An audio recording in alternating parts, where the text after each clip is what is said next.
Introducing On the Horizon, a podcast by Horizon Resources Cooperative, supporting farmers and ranchers across northwest North Dakota and northeast Montana. Join host Levi Hall as he engages with agronomy experts, grain traders, and community leaders, sharing insights to help you make confident, informed decisions for your operations. From market trends to practical advice, we bring you the conversations that matter. Horizon Resources, solutions for your success. Welcome back to another episode of On the Horizon. This week, we have John Salvevold, the Agronomy Division Manager for Horizon Resources in the house. And John and I get to talk a little bit about the upcoming growing season. We do a little bit of a spring recap, even though we've still got just a hair of spring left for us. But we talk a lot about the fertilizer market and what we saw for the upcoming year. And we also talk about the beginning of growing season for 2025. Enjoy the show. In 2024, Horizon Resource members earned over $21.5 million in patronage, 10.3% on feed, 12.4% on retail, 12.7% on agronomy, 10.9% on energy, 45 cents per bushel on durum, $2.25 per hundredweight on canola. When you're a member, every purchase pays you back. Horizon Resources, solutions for your success. Welcome back to another episode of On the Horizon. This week, John Salvevold, welcome back to the podcast. Thank you. It's good to be here. Yeah, it's been a few weeks since you've been on now. You know, the winter time, we had a few other members of your team, but now we're back in the growing season. So happy to have you back here. Why don't you go ahead? You know, we've gotten a little bit of rain here now this spring. We had a wonderful rain event here a couple of weeks ago. Talk to me a little bit about farmer mentality. And I know we had originally thought maybe fertilizer season would be wrapped up by this time. It looks like there's probably just a little bit still going on, but talk to me a little bit about where we're at out in the country. Well, I would say if we wouldn't have got that rain, the substantial rain that we got, we would have been done by this past weekend easily. Yeah. But everybody knows that we really, really needed the rain. The last 2 weeks the farmers were seeding. They were seeding pretty much everything into dry soil. Canola especially. You know, canola was going to take moisture to germinate. People have been chasing moisture with the durum down to 1.5 inches, even 2 inches, and they just gave up and they were just putting it in the soil. So they needed the rain, and we almost needed the rain just to get caught up on fertilizer and stuff. Yeah. So, and it's been a nice season for us because we had the added benefit of like 2 to 3 weeks of April. Right. And when we can get work done in April, that's just a bonus. Yeah. And I talked to a lot of dealers across the country, and everybody had, you know, the same situation where it seemed like everything was slow, but it was just that spread out that nobody was really stressed. Yeah. How much of that do you attribute to, are we seeing some lower input commodities going in, maybe more peas or, some of those types of commodities? Well, we can always tell when people are raising or starting to seed peas and lentils because they don't need as much nitrogen. So our fertilizer deliveries and the fertilizer plant gets a little slower. And then it does seem like it's a big lull in our action. But it does spread everything out for us too. But it does make a break for us. So acreage wise, are you expecting everything to kind of be when we get towards the end of June, we get the report that says the actual planted acres. Are you expecting acres to be pretty similar to where they've been in the past, guys sticking pretty close to rotations? Are you seeing any type of variations towards any commodity? Last year we had a big increase in peas and lentils just because of the commodity prices. And this year, I think we saw the same thing. And in the past, what I've seen is when you have 2 really good years of lentils, it'll be followed by people telling me they'll never raise lentils again. Yeah. Because usually the price is it's going to suffer after that many acres and that many years of lentils. So we'll see what happens there. But, there was still a lot of lentils that went in the ground this year. A lot of people early talked about cutting back on canola just because of the input prices and all of the commodity prices, they didn't look really sharp as far as penciling out. So, but in the end, I think the people that have the canola in the rotation, they still raised as many acres of canola as they have in the past. So, Yeah. Probably a few more acres of flax in our area, but other than that, I know in the Williston area, it's going to be pretty similar to what we had last year. Yeah, lentils especially are a here today, gone tomorrow type of market where you see that thing go from 35 cents to 12 pretty quick. Yeah. So yeah, definitely one that if you can get an opportunity to line up some contracting early, get on that and protect yourself if you're able. Not only that though, it's just the weed control. Yeah. And that's why I've seen more people quit raising pulse crops, just because they start getting problems with perennial weeds and they just can't control them. And pretty soon they've got Canada thistle patches that are just out of control, and they try to clean it up one year in wheat, and it's going to take them 3 or 4 years just to clean that mess up.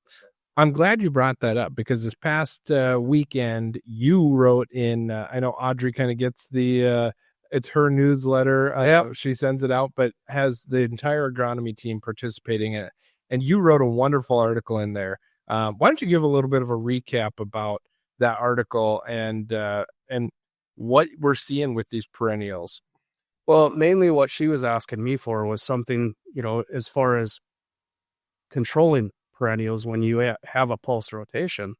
And it's a really, really tough situation because, like I was saying, if you raise peas or lentils, you're going to have Canada thistle probably get established.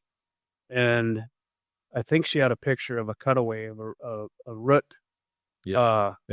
Phenomenal picture. Yeah, of Canada thistle. And about 10% of the root system is in the top foot. And then 90% is 2 foot to 6 foot. Yep. So the 1 year, if you're in a peas, durum, lentils, durum rotation, like we've seen so much around this area, you'll never be able to get control of that thistle in 1 year. Right. And it's just going to compound, and then those deep roots are going to continue to grow by the rhizomes, and you'll have a disaster sooner or later. Yeah.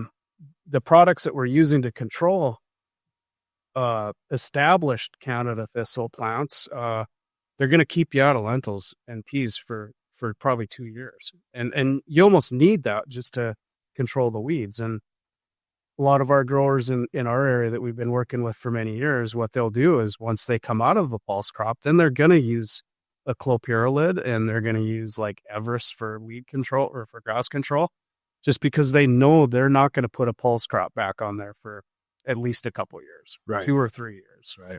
And along with that, Audrey's been doing a lot of testing on root diseases with lentils and peas. And I hate to say it, but she's finding more and more of Phantomyces root rot. Right. And that doesn't go away. So those spots in the fields are going to continue to grow. And then that's going to stay in your soil for probably 15 years. Yeah. So instead of hearing us harp on people about having a 5-year rotation, you might have a 10 or 15-year rotation with a pulse. Yeah. And I think the important thing to know is, our tagline or motto is solutions for your success, right? We want these guys to be successful. We want our producers to be successful. We're not saying don't grow peas, don't grow lentils, right? But there's a responsible way to grow them that's going to make your operation successful. Well, anymore, it can't just be economical. You can't just pick the commodity that's going to make the most money. It just doesn't work that way, because we're at the end of the cycle for a lot of the crop protection products we have. Yeah. We have so much resistance and so much tolerance that we're going to continue to lose products. And we have to manage our rotation, not just for the most economic gain you can get on a commodity, but just to cycle the herbicides that we still can use. That's getting to be as important or more important as making a buck. Yeah. Absolutely. It's not just what's right in front of you. We're thinking about your operation 5, 10, 15 years, your kids, your grandkids, etc. These are long-term relationships, and we want to see that operation be successful for the long term. So it's not just what's going to, what's going to pad the bank account this year. No, we want everybody to be successful. That's a goal of all of our divisions. But yeah, there's, like I said, it's a long-term goal. It's a marathon, not a sprint. Yeah, it is. And with the farm QA program that we've been working, that's very, very huge for farmers. If they want record keeping and if they want help scouting and stuff like that, we can, we can keep track of the rotations. We can keep track of their chemical use. We can help them rotate their chemistries. Yeah. That's becoming a huge part of their business. Well, and I always joke that, especially on the grain side, we get a lot of tax time, people coming in and say, okay, where are we at? How much have we sold, etc. I always joke that you became a farmer because you enjoy doing all the tax work and the bookkeeping, right? And it's no different. This type of record keeping is the exact same thing. I think there is so much hidden advantage to a program like Farm QA and working with our team who's working with their suppliers to find the best way to maximize efficiencies for your farm. Oh, yeah. And our best growers are really getting used to this. And we've had guys that come in and they're working on a 10-year rotation. Yeah. It's not just, okay, I know I've got durum here, so next year I'm going to put a pulse on this. They're really getting away from that, and they're using a rotation, and they know they have to. Yeah. And I've found that most farmers are really poor in the past about keeping records. Yep. They'll be using long residual herbicides, and then they come in and they'll ask us, well, where did I put that? Well, if we didn't spray it, we had no idea. Right. Unless they want to, sign up with Farm QA and let us enter the data into the program for them. Then it makes life a lot easier for them. Yeah, absolutely. It's a phenomenal program. It makes your life easier. And really, it's not something that we charge extra for. I mean, this is something that's built in, and it's a wonderful part of just doing business here. Yes, and it's built in, and actually, it's worth probably at least $10 an acre. Yeah. There's other places in the eastern part of the state, especially, they are charging people $10 an acre for access to programs like this. Yeah. And it includes our crop scouting. We have very capable people that they go out and they cover a lot of acres, and they're crop scouting, whether it's for weed ID or weed pressures or disease pressures. They spend a lot of time on 4-wheelers.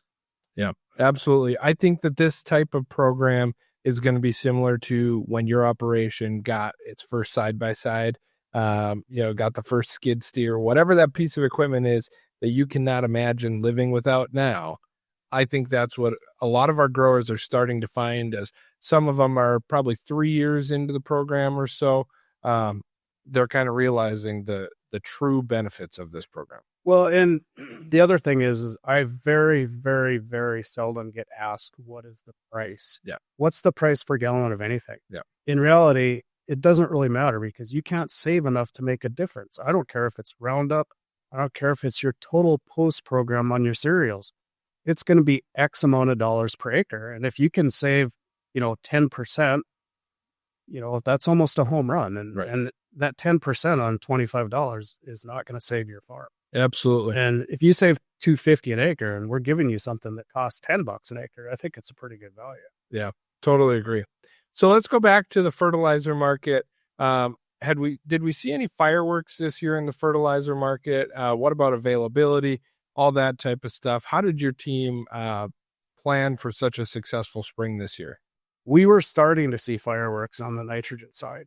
To kind of give a recap of how we operate during the wintertime, we fill all of our plants. We do a winter fill program.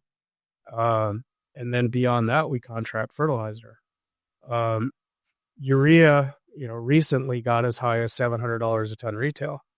All of our customers that we have had the opportunity to buy at $150 to $200 below that price. Yep. And every one of them can come in the wintertime and participate in that. Yep. We start doing that about the middle of December when we know how many tons we have left over from the fall. And then after that, we're buying unit trains. We're moving tons to the satellites. We're contracting tons for rail cars of urea that come in during the spring season. And we got lucky because Burlington Northern, I think it was a year where they overperformed. So we were never really waiting on rail cars. We had a slug of rail cars come in season, and we never did get close to running out. Towards the end, we had people that had not bought that they ended up buying some high price fertilizer, and the rain kind of healed everything up. Yep. We were able to empty a lot of extra rail cars. We had a lot of truck tons coming in that, you get 8 or 10 days of rain, and that kind of heals everything up, and you're able to refill the sheds. I was going to comment on that about how with such a quick plant, there were limited interruptions until the very end. It's unusual to not be screaming at the railroad saying, "Where are my cars? Oh, yeah. Where are my cars?" Yeah. So we were very fortunate this year to be able to have product available, and it was here on time. And wonderful testament to you and your team, because it does take a lot of planning through that December into the spring. It's not something where we just pick up the phone and say, "I need fertilizer today." Yeah, and another thing I'll point out that I brought up at the annual meeting too is in the winter fill time, we're not selling to non-traditional customers. We're taking care of our customers, our core customers. They're probably getting the best price of the season usually is in December, so we're offering that to them. If we have people from out of the area calling and wanting to buy semi-loads, we usually turn them down. Yep. And we're not interested in wholesaling tons either. We built our facilities for our customers, and we utilize them that way. Yep. Yeah. So when you're a member owner here, the retained portion of your equity is being invested back in this operation for you. So that's one of the beauties of being a member of this cooperative. Yes, and we've spent $10 to $12 million on fertilizer plants and upgrading receiving equipment in plants. So we've invested a lot of money in our locations, and with the patronage that we've been paying out, this past year, 12.6%, that ended up being a lot of money. Yeah. On phosphates, you're looking at $80 to $100 a ton. Right. Urea, probably, $75 a ton is what our customers got back. Yeah, absolutely. It's a number that we're very proud of here, and for good reason. It was a very successful year for Horizon Resources, and we can't wait to have another successful year. Yeah, for sure. So, John, with this rain that came through, beautiful event. It was a slow soaker for about a week. Ended up at my place right around 4 inches of rain. The one thing that kept creeping into my head, and I know I can see it in every crack around my place, the weeds have exploded. And so the only concern I have, and I'm so grateful for this rain, I think everybody is, but when you get a week-long event like that, guys are really behind the 8 ball now on in-crop spraying because a lot of this crop has popped up. So talk a little bit about the importance of getting out there and timing this stuff up, and how guys should be prioritizing getting out there right now. Right now, what we've been really focused on is canola. Canola is one of the first crops seeded. So a lot of the canola is ready to spray, and canola doesn't really compete very well with weeds. That's probably the focus of everybody right now. The early seeded wheat and durum that went in, it's not getting out of control on us yet because, we had cool weather too. We had a lot of 40 and 50 degree days. So, it's not like it had a lot of heat units. So it didn't get out of hand on us, but they're going to start spraying that within probably the next week or so. Yeah. And you're 100% on as far as the weeds. I tell people you can hear the weeds growing on days like today. Yeah. Especially once you have moisture. Yeah. And now we have a little bit of heat and some sunlight. Yeah, absolutely. Well, I mean, there's weeds popping out of places that I can't believe at my place. I've got to get my hand pump sprayer out and get around the place. So it's definitely not as critical as the guys that are trying to stay ahead of it in the field, because certainly the most stressful, like you said, worried about that canola. And we've got some pretty attractive pricing on canola. Once again, that's probably one of the crops that has rebounded about as well as any. So take care of that crop early and often, and get out there, because we're gonna need to stay ahead of it, or it's gonna become a mess very quickly. We've got some 80-degree days called for again, and this stuff's gonna explode. Oh, for sure. Then, another thing that I hate to be doom and gloom on with this rainfall, and Lucas Holmes wrote an article for our newsletter this past week, and I don't think anybody even asked him to do this, but he was 100% right on as far as the amount of rain that we have. It could have a negative effect in some areas, just because if they put their nitrogen on last fall or early spring, it's probably converted to nitrate, and it's leachable. And especially even like in the Zoll area, they have a lot of sandy soils, a lot of sandy pivots. That nitrogen is going to move. So when you get 3 or 4 inches of rain, you might want to keep an eye on that. And if you start seeing yellow crops, we might have to start doing some tissue sampling, and you might have to do some early top dressing. So is that the best way, is just to wait and see if we're going to start seeing some yellower stuff, or is there a way to be even more proactive to get out there and know? I would say the best thing to do is about the time you're crop spraying, 4 to 5 leaf. If you notice any lighter color greens, or even if you want it tissue sampled, let us know, and we can come out and we can take tissue samples and we can see where you're at. Yeah, that's the easiest way to do it. Absolutely. I think we've been given this great gift here of this moisture. So yeah, be as proactive as possible, and try and maximize the gift that we've been given. Oh, for sure. Well, John, anything else you wanted to touch on here before we wrap it up for the day? I'm not sure if I have anything. Great. Well, we'll have you on again here as we get through the growing season. For sure, we'll have someone from your team on, but really appreciate you taking the time to come down here and do a recording with us. Okay. Thank you. Thank you for tuning in to On the Horizon. If our conversation today sparked your interest, make sure to subscribe to our podcast on your favorite platform. Stay connected by following @Horizon Resources Co-op on Facebook and Instagram, and explore the world of agriculture with us. We're excited to continue bringing you real conversations with Horizon Resources industry partners, member owners, and employees, discovering more about your local neighbors and community friends. Until next time, keep looking towards the horizon. Horizon Resources, solutions for your success.